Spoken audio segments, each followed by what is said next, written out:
Saya kalau disuruh milih ya, Nggih. dikirim nasi goreng mamanya Nggih. itu ya, atau rangkaian buah, Heeh, heeh. lalu dibanding dengan doa, saya memilih doa. Oh, justru memilih doa ini, Iyalah. Prof ya. Kenapa kok harus memilih doa, Prof? Ya kalau makanan kan hanya sampai di toilet. Ya toh. Masya Allah. Kalau makanan kan hanya sampai di toilet, sedangkan doa itu sampai di akhirat. Nah, kita pilih mana? Nggih, nggih, Ya nggih. toh. Nah, kita seringkali lupa gitu. Seolah-olah orang baik itu adalah orang yang memberi makanan, memberi minuman. Ya, gitu. Padahal yang lain memberi doa ya. Doa itu lebih mahal. Allah, Masya Allah. Saya Lebih doakan sehat walafiat, panjang umur loh. Coba perhatikan di situ tuh. Nggih, Loh. nggih. Nah, itu kan bisa berlaku, bisa sampai itu bisa bermanfaat untuk bisa tambah umur, misalnya 60 menjadi 80. Allah. Nah, kalau makanan minuman kan enggak sampai di situ. Apalagi mudah-mudahan diampuni Allah, selamat dari siksa dunia, siksa kubur, siksa akhirat loh. Masya Allah. Mantap sekali. Nggih, nggih, nggih, nggih. Baik ya, Nggih. pada kesempatan hari Jumat yang berbahagia ini, Nggih. saya ingin berbagi tentang revisi arah kehidupan dengan Al-Quran. Revisi arah kehidupan dengan Al-Quran. Ya. Jadi pada tahun 2026 ini kita revisi Masya arah Allah. kehidupan kita ini dengan berpijak pada Al-Quran ya, Prof. Nggih, nggih. Allah. Nggih, nggih. maksudnya revisi apa? Bisa saja, ya, bisa saja selama ini fokus kita itu bagaimana memperbaiki rumah. Masya Allah. Padahal tidak terlalu penting, hanya soal mode saja. Nggih, nggih. Lalu kita hampir tidak ingat bahwa rumah di dunia itu tidak abadi. Toh kita tempati dan nanti itu kita tinggalkan dan kemudian nanti anak-anak yang menyebar semuanya. Masya Allah. Mungkin loh ya, mungkin sehingga orientasi kita, sudahkah kita membangun rumah di akhirat nanti? Belum. Ya toh? Itu Lorel Victor yang sangat saya cintai dan pemirsa. Jadi itu arah kehidupan begitu. Ya. Kita mungkin mikir di kendaraan ya. Nggih. Ini kendaraan listrik ini enak, ya. Nggih, nggih. Ini kendaraan ini enak. Nah, sudahkah kita memiliki kendaraan untuk menuju kuburan ini? Ya. Itu makanya kita enggak, Islam tidak memusuhi kenikmatan hidup, ya. Tetapi jangan sampai bahwa yang disebut hidup itu hanya sekarang dan esok hari. Nggih, nggih. Hidup itu ya nanti, yang abadi itu ya mulai di kuburan sampai di akhirat nanti itu. Ya Allah. Nah, kenapa kita kok enggak memikirkan kendaraan ke sana? Ya. Nah, kita juga harus mikir nanti kita akan diangkut digotong ya. Nggih, nggih. Gotong. Ke kuburan itu. Nah, kita hanya menyaksikan gitu saja. Ya. Tapi itu kan ada pelajaran. Sebab ketika kalau orang itu perbuatannya baik, ya, tutur katanya baik, ya, tangannya baik, ya sedekah, kakinya baik untuk melangkah yang baik, jalan pikirannya baik, ya, karena wudhu itu diusap kepala, pikirannya baik. Masya Allah, pandangan matanya diatur. La ilaha illallah. Mudah-mudahan Allah mengampuni ya dosa kita selama setahun yang lalu karena pandangan ini. Kata Ibnul Qayyim Al-Jauziyah itu tidak ada gini,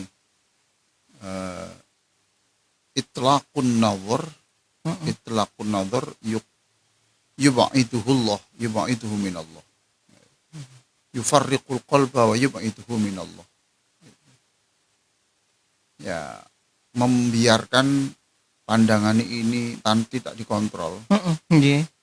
itu menyebabkan itu berbahaya dan itu menyebabkan jauh dari Allah. Ya Allah. Nggih, nggih. Nah, begitu toh.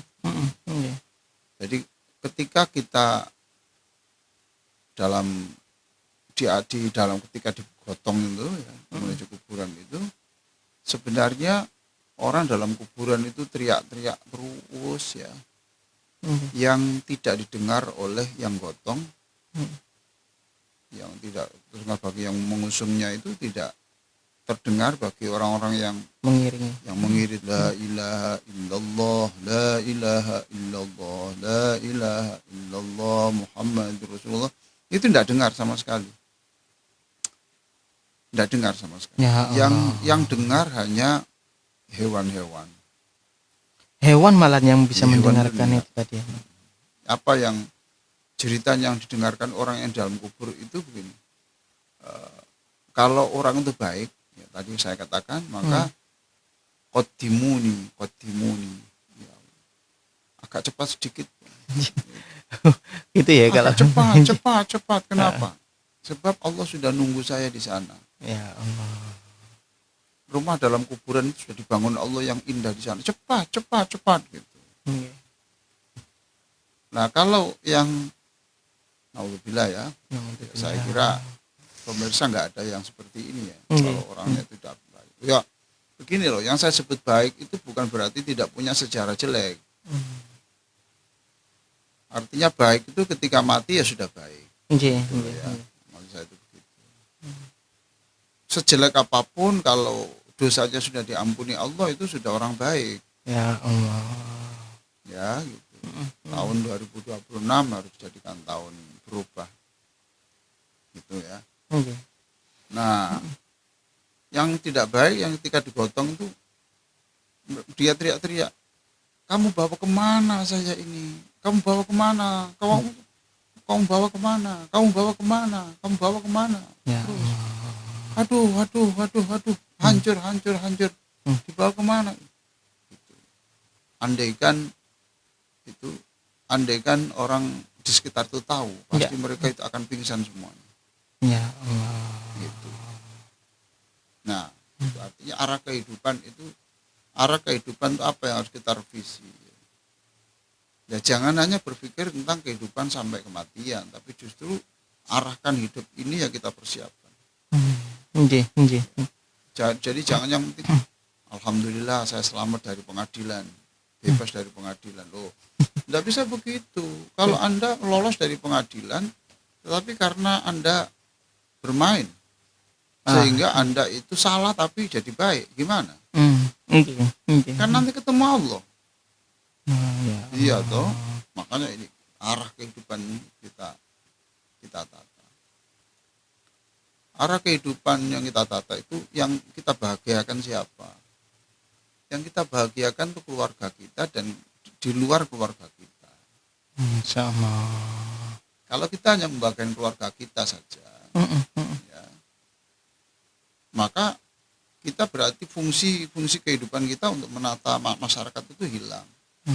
Jangan dibalik juga, membahagiakan orang lain sampai lupa tidak membahagiakan keluarganya. Sopan santun kepada orang, tapi ternyata kepada pasangannya kasar. Astagfirullahaladzim. Bro.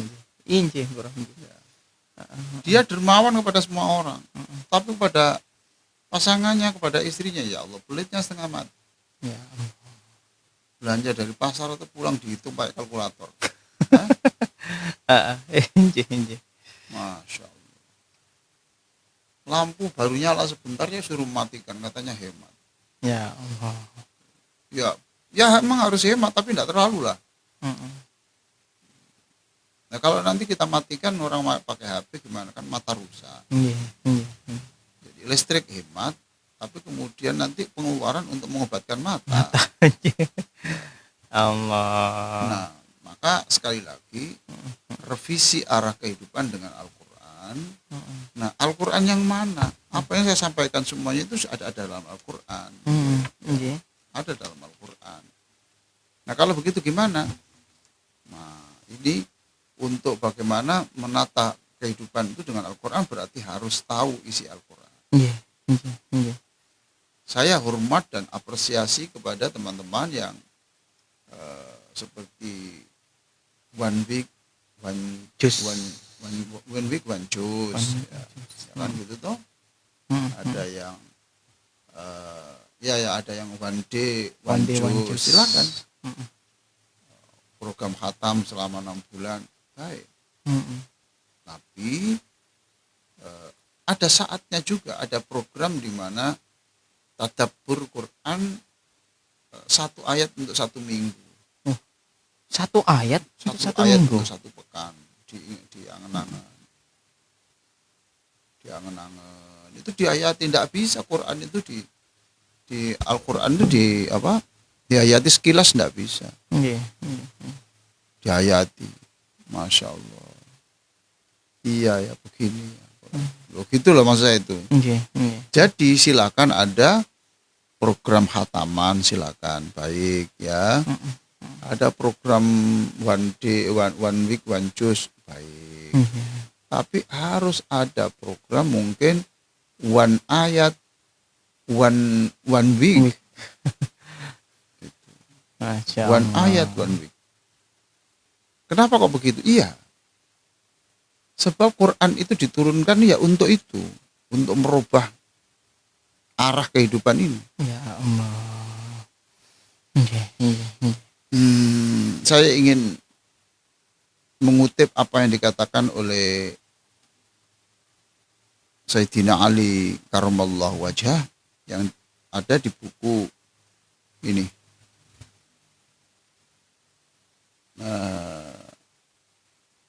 An-Nasaikhud Diniyah wal Wasaya al-Imaniyah, ditulis oleh Al-Alama Asy-Syaikh Abdullah Ba'alwi Al-Haddad.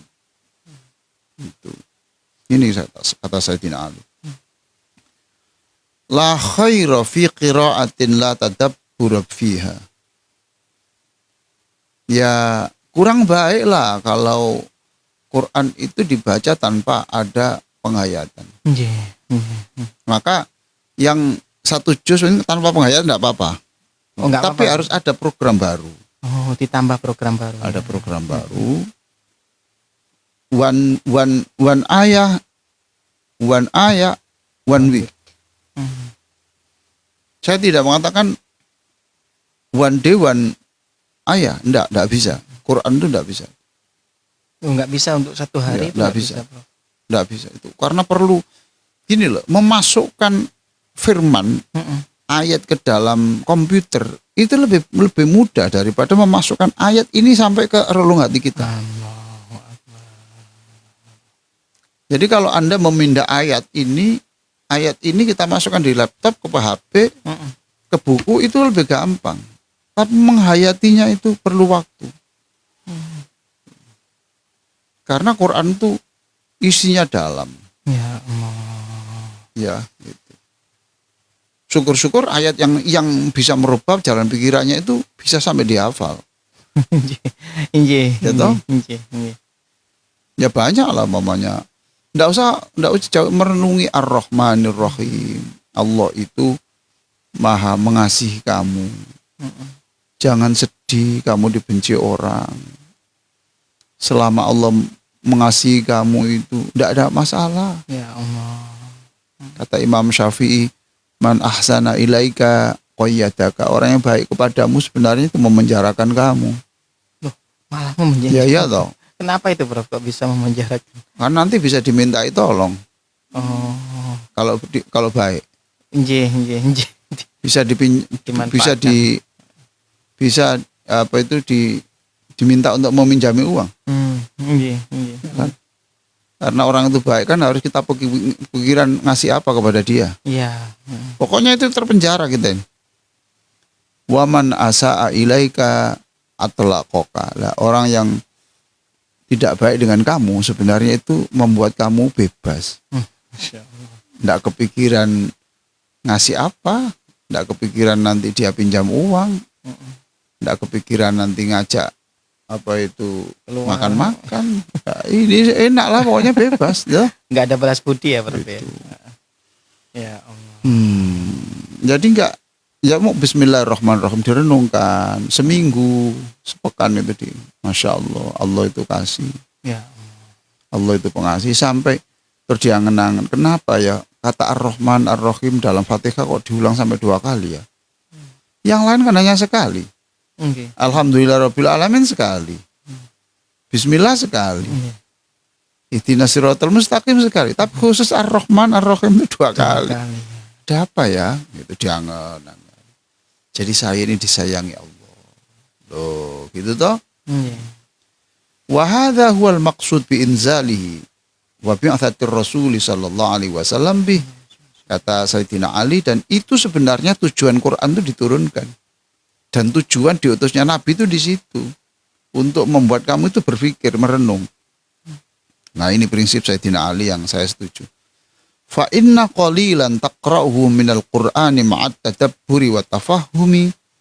Sebab satu ayat yang kamu baca dan kamu renungkan dan kamu fahami, kamu hayati, khairun min katsirin aqra'uhu minal Qur'ani biduni dzalik. Ya Allah. Itu lebih baik dari 1000 ayat yang kamu baca tapi itu hanya di bibir, enggak sampai merubah. Enggak sampai menyenangkan hati, enggak sampai membuat kita waspada, enggak sampai gitu. Masya Allah. Jadi supaya bisa tahu arah kehidupan menurut Al-Quran ya kita nggak bisa dengan baca saja atau gimana baca. Iya. Ya toh? Iya. Ada resep sehat. Ya, resep sehat. Terus nggak ngerti. Dibaca aja. Padahal isinya itu ambil garam. Garam ketika mau bikin ceplok itu jangan garam dimasukkan, tapi garam itu di luar. Nanti kalau sudah jadi baru ditaburkan supaya nanti garam tidak kena panas. Nah itu enggak ngerti.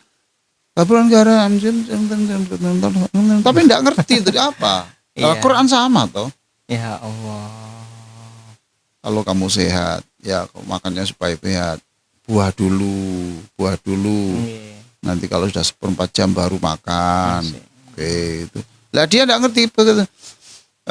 Buah dulu sebelum makan. Apa maksudnya? Enggak tahu maksudnya. Tapi ini beda Quran itu. Quran itu dibaca enggak ngerti dapat pahala.